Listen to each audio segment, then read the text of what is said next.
할렐루야. 말씀과 기도로 하루의 문을 여는 우리 복된 새벽 기도의 자리에 오르신 기도의 신실한 일꾼들 주의 이름으로 축복합니다. 오늘은 시편 56편 말씀 우리 함께 낭송하시면서 새벽 기도 시작합니다. 시편 56편 말씀입니다. 하나님이여 내게 은혜를 베푸소서. 사람이 나를 삼키려고 종일 치며 압제하나이다. 내 원수가 종일 나를 삼키려 하며 나를 교만하게 치는 자들이 많사오니 내가 두려워하는 날에는 내가 주를 의지하리이다.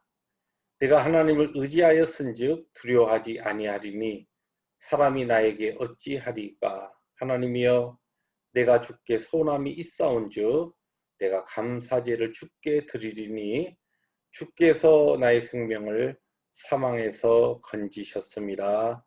아멘. 거룩하신 하나님, 은혜의 하나님, 영광 찬송 하나님 앞에 올려드립니다. 오늘도 우리의 모든 삶의 환경이 여러 가지 참 어려움으로 인하여 많이 묶여 있는 이 두려워하는 날에 우리들이 주님을 의지하며 하나님을 우리들이 신뢰합니다. 오늘도 말씀과 주의 성령으로 우리의 길을 복된 길로 거룩한 길로 인도하여 주시옵소서. 예수님의 이름으로 감사하기도 합니다. 아멘. 오늘 말씀은 어제 이어서 예레미야서 44장 11절부터 19절 말씀 우리 교독합니다. 제가 11절 말씀 먼저 읽습니다. 그러므로 만군의 여호와 이스라엘의 하나님께서 이와 같이 말씀하시니라. 보라 내가 얼굴을 너희에게로 향하여 환난을 내리고 온 유다를 끊어버릴 것이며 내가 또 애굽 땅에 머물러 살기로 고집하고 그리로 들어간 유다의 남은 자들을 처단하리니 그들이 다 멸망하여 애굽 땅에서 엎드러질 것이라. 그들이 칼과 기근에 망하되 낮은 자로부터 높은 자까지 칼과 기근에 죽어서 저주와 놀램과 조롱과 수치의 대상이 되리라. 내가 예루살렘을 벌한 것 같이 애굽 땅에 사는 자들을 칼과 기근과 전염병으로 벌하리니 애굽 땅에 들어가서 거기서 머물러 살려는 유다의 남은 자 중에 피하거나 살아남아 소원대로 돌아와서 살고자 하여 유다 땅에 돌아올 자가 없을 것이라. 도망치는 자들 외에는 돌아올 자가 없으리라 하셨느니라. 그리하여 자기 아내들이 다른 신들에게 분향하는 줄을 아는 모든 남자와 곁에 섰던 모든 여인 곧 애굽 땅 바드로스에 사는 모든 백성의 큰 무리가 예레미야에게 대답하여 이르되 네가 여호와의 이름으로 우리에게 하는 말을 우리가 듣지 아니하고 우리의 입에서 낸 모든 말을 반드시 실행하여 우리가 본래 하던 것 곧 우리와 우리 손조와 우리 왕들과 우리 고관들이 유다 성읍들과 예루살렘 거리에서 하던 대로 하늘의 여왕에게 분향하고 그 앞에 전제를 드리리라.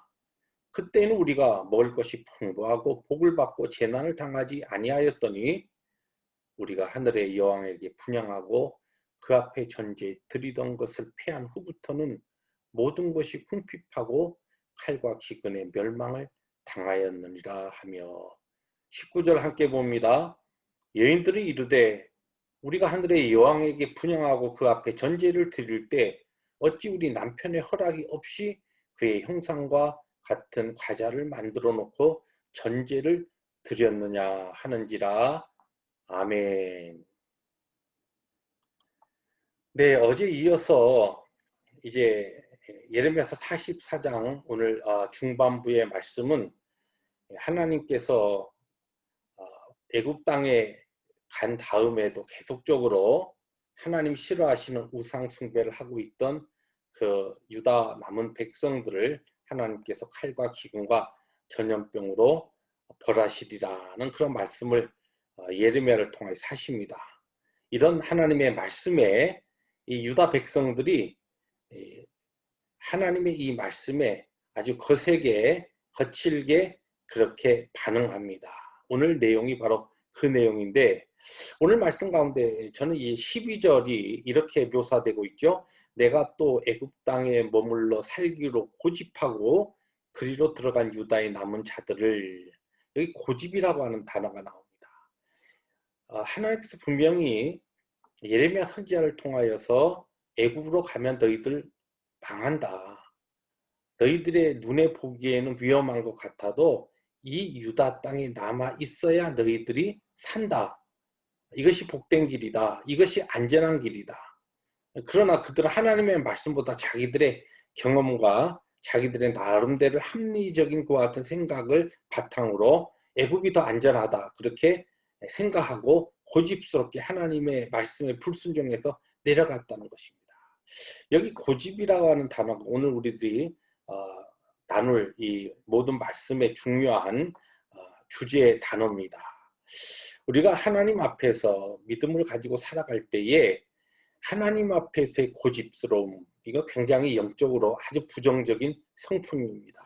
왜냐하면 우리가 어떠한 것을 가지고 내가 어떤 분명한 확신과 신념을 가지고 살다가도 하나님의 말씀이 분명히 우리에게 아주 명료하게 그것이 아니다라고 하는 것을 가르쳐 주실 때는 우리의 신념, 우리의 나름대로의 확신, 내 나름대로의 경험, 지식을 빨리 바꾸고 하나님의 뜻에 순종하는 것이 그것이 필요한데 하나님의 말씀이 분명히 있음에도 불구하고 아주 고집스럽게 내 생각, 내 그동안의 삶, 내 또한 경험을 꼭 지키려고 하는 이러한 고집들, 이것이 우리의 신앙의 삶에 얼마나 아주 나쁜 영향을 미치면 나뿐만 아니라 오늘 이 앞과 또한 오늘 본문에서 이야기하는 것처럼 나와 내 가정과 공동체가 하나님의 무서운 징벌 가운데 들어가는 아주 영적으로 아주 좋지 않는 것과 같은 자세요, 성품이라는 것을 오늘 우리들이 생각할 수 있어야 합니다.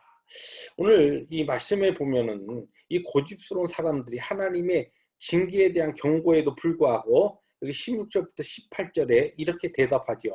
16절에 보니까 이렇게 이야기합니다. 예레미야 선지자에게 네가 여호와의 이름으로 우리에게 하는 말을 우리가 듣지 아니하고 안 듣겠다는 것입니다.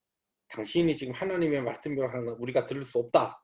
아예 처음부터 분명하게 자기들이 불순종하겠다는 것을 아주 단언하고 그 다음에 17절 후반부에 보니까 우리와 우리 손조와 우리 왕들과 우리 고관들이 유다 성읍들과 예루살렘 거리에 사는 대로 하늘의 여왕에게 분향하고 그 앞에 전제를 드리리라. 그때에는 우리가 먹을 것이 풍부하며 복을 받고 재난을 당하지 아니하였더니, 자, 하나님의 말씀과 전혀 반대되는 생각을 지금 하고 있는 것이죠. 또 18절에 뭐라고 합니까?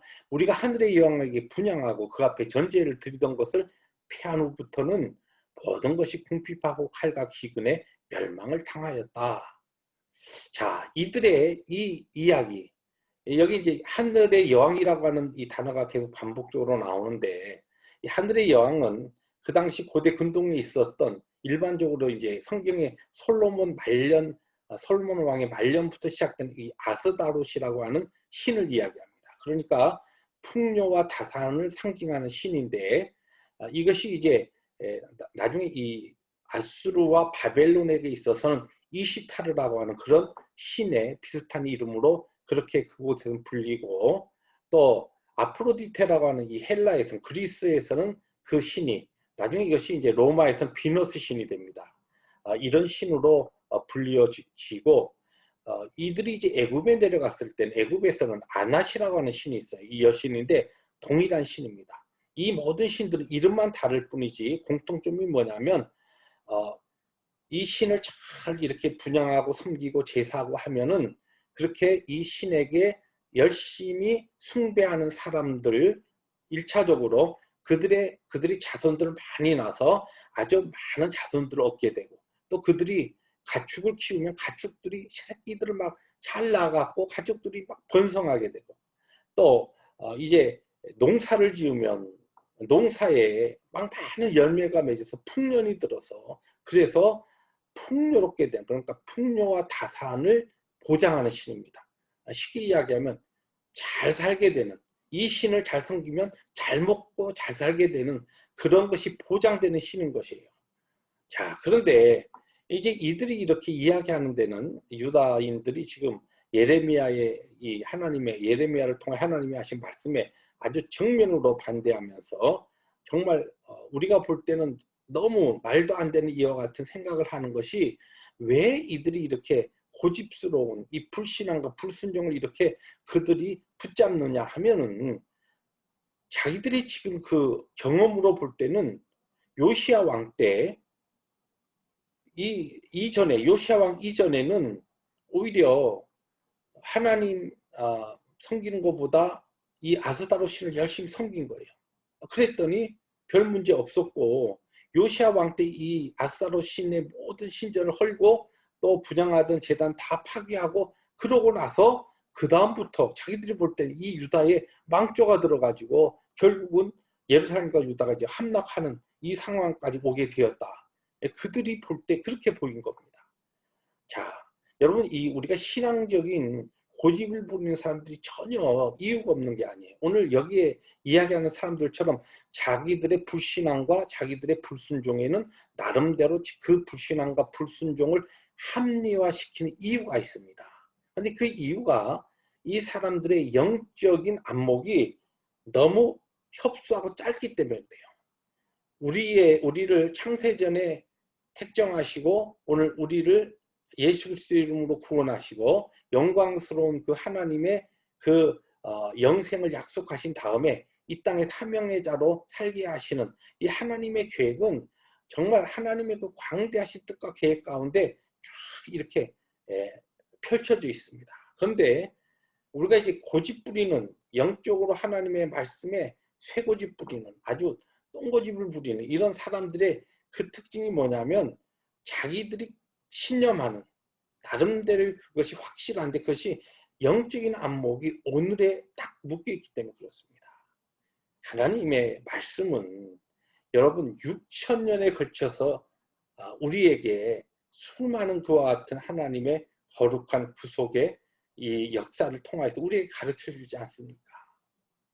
그러나 불신앙에 또 불순종을 고집하는 사람들은 오늘 지금 삶에 나에게 주어진 이것밖에 보지 못합니다. 그렇기 때문에 오늘 성경에 나오는 예레미야 44장의 유다인들처럼 이렇게 불신앙을 고집하고 또 불순종을 그대로 합리화시키면서 하나님의 뜻에 반항하게 되는 것입니다. 하나님께서 우리에게 주신 복된 하루가 진정으로 복된 하루가 되기 위해서는 하나님의 그 말씀, 하나님의 말씀은 우리가 보지 못하는 것까지 과거에, 오늘에 그리고 먼 미래까지 보시면서 우리의 길을 인도하신 하나님의 그 뜻입니다. 전능하신 또 전지하신 우리를 사랑하시는 합력하여 선을 이루도록 섭리하시는 하나님의 그 뜻을 우리들이 믿고 오늘도 내 고집 내려놓고 하나님의 뜻에 기쁨으로 적극적으로 순종할 수 있는 복된 하루 되시기를 주의 이름으로 축복합니다. 기도하십니다. 살아계신 아버지 하나님 감사합니다. 그렇습니다. 우리의 신앙의 삶에 있어서 참 우리의 자라오면서 가지게 된 잘못된 우리의 그 성품 때문에 이 고집스러운 이 부정적인 성품 때문에 하나님의 뜻에 온전하게 순종하지 못하는 부분이 얼마나 많은지요. 오늘도 우리에게 허락하신 이 하루가 그리스도 안에서 성령의 인도하심에 따라 복된 하루가 되기 위하여 우리의 어떠한 것도 절대로 고집하지 아니하고 하나님의 말씀에 100% 순종하며 돌이킬 수 있는 이 신실한 믿음을 우리 모두에게 허락하여 주시옵소서. 예수님의 이름으로 감사하기도 합니다. 아멘. 오늘도 하나님께서 주신 하루를 하나님의 뜻에만 100% 누가 뭐라 하더라도 하나님 앞에 신실한 자들로 그렇게 살아갈 수 있는 승리 하루 되시길 주의 이름으로 축복합니다. 할렐루야.